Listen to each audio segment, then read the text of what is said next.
O Senhor esteja convosco. Ele está no meio de nós. Proclamação do Evangelho de Jesus Cristo segundo Marcos. Glória a vós, Senhor. Naquele tempo, Jesus atravessou de novo numa barca para outra margem. Uma numerosa multidão se reuniu junto dele e Jesus ficou na praia. Aproximou-se então um dos chefes da sinagoga, chamado Jairo. Quando viu Jesus, caiu a seus pés e, pedindo com insistência: "Minha filhinha está nas últimas. Vem e põe as mãos sobre ela, para que ela sare e viva." Jesus então o acompanhou e uma numerosa multidão o seguia e o comprimia. Ora, achava-se ali uma mulher que há 12 anos estava com uma hemorragia.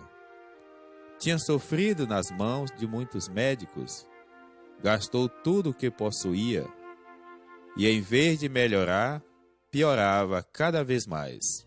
Tendo ouvido falar de Jesus, aproximou-se dele por detrás, no meio da multidão, e tocou na sua roupa. Ela pensava: "Se eu, ao menos, tocar na roupa dele, ficarei curada."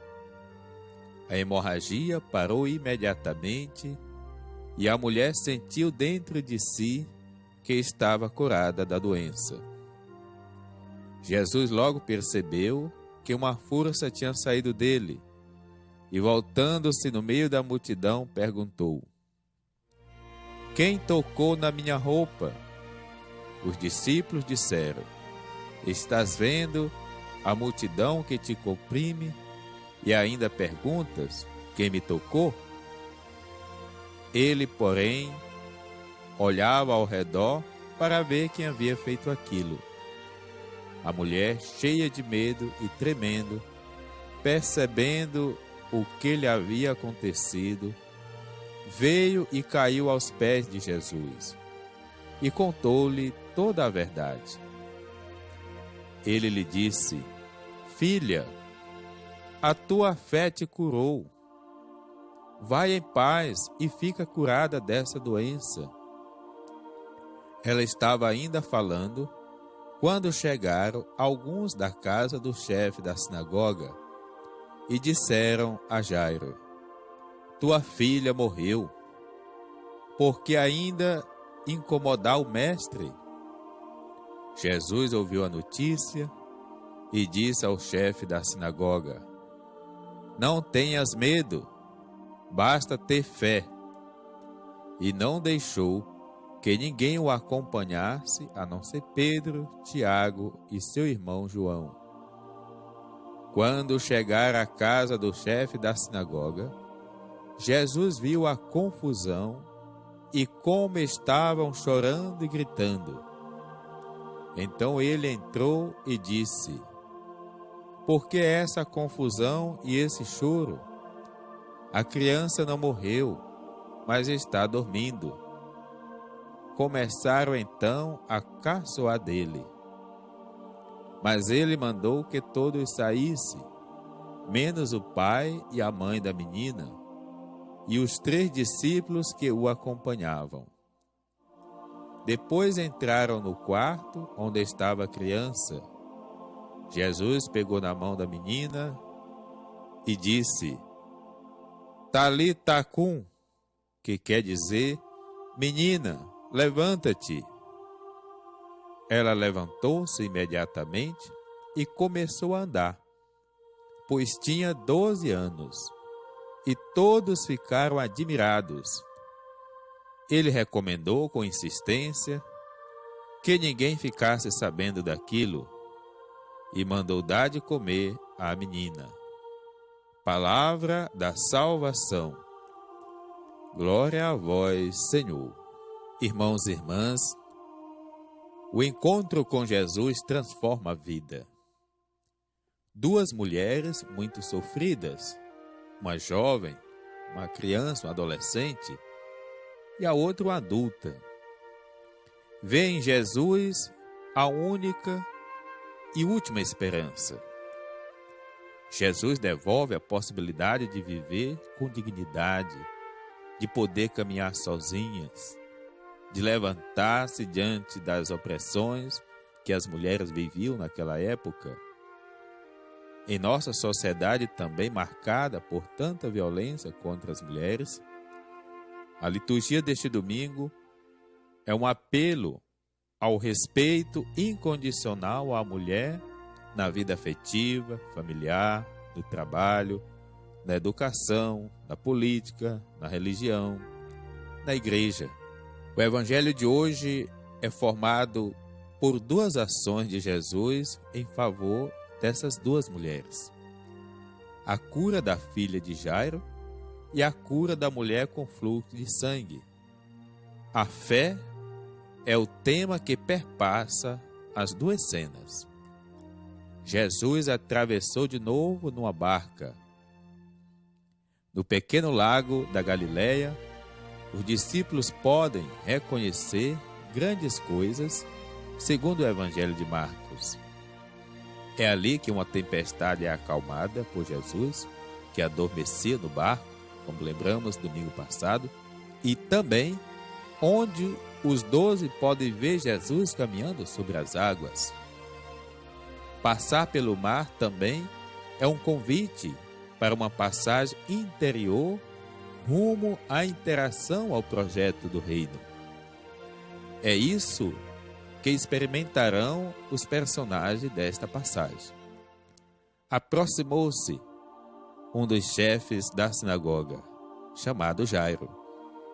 O chefe da sinagoga ganhava seu título em forma hereditária, o que fazia com que as famílias ficassem conhecidas e garantia certo status social.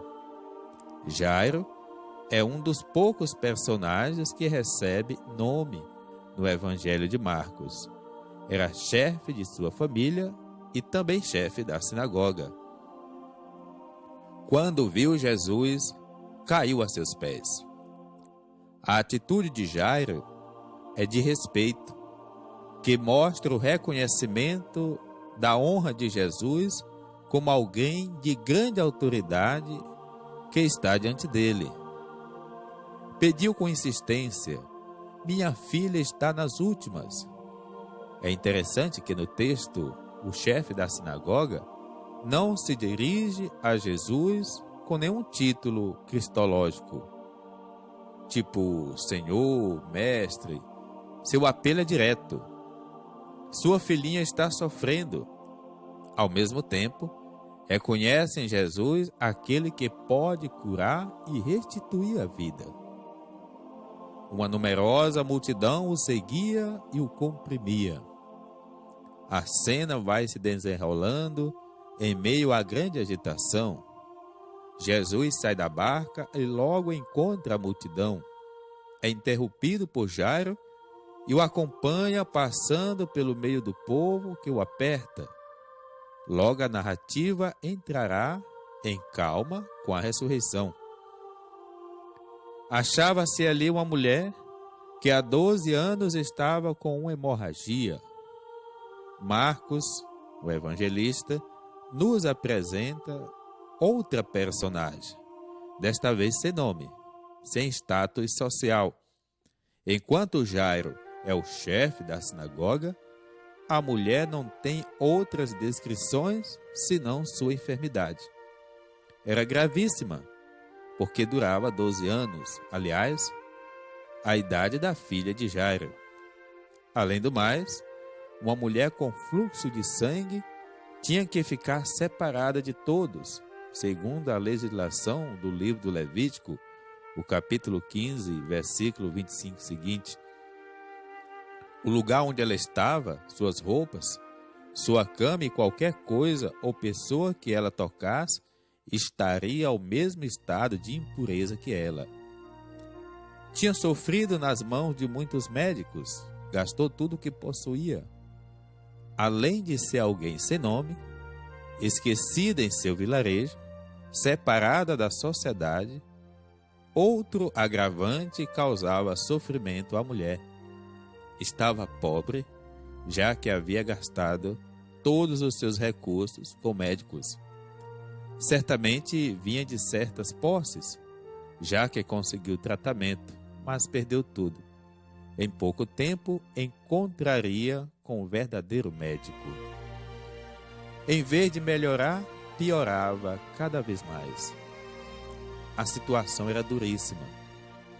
Na antiguidade, a doença frequentemente era vista como castigo divino, e uma doença crônica, incurável, muitas vezes seria interpretada como um castigo por um pecado muito grave.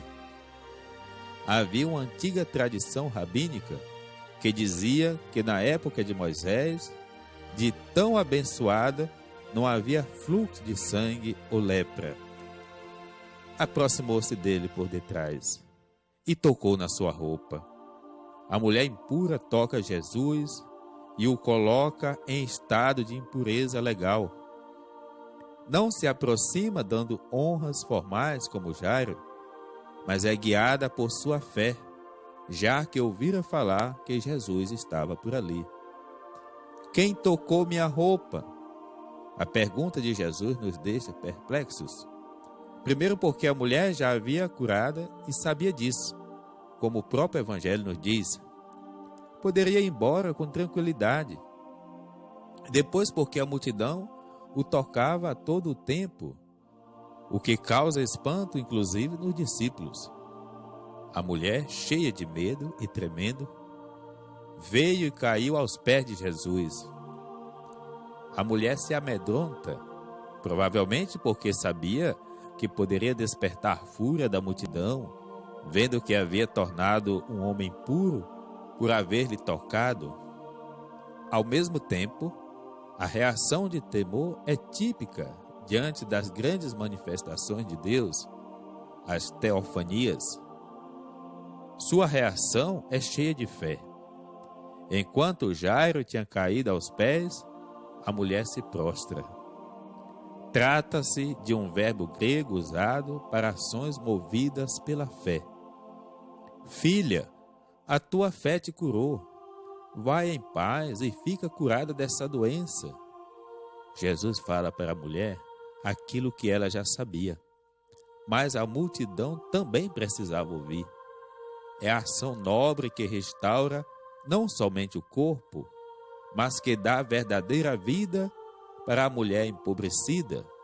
Mais ainda, enquanto Jairo fala de sua filhinha, Jesus chama a mulher de filha. Tudo o que ela havia perdido, ganha novamente.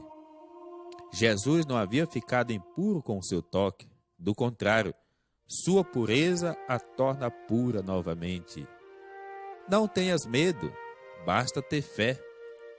Quando Jesus recebe a notícia da morte da filha de Jairo, convida-o a seguir o exemplo da mulher sem nome, ter fé.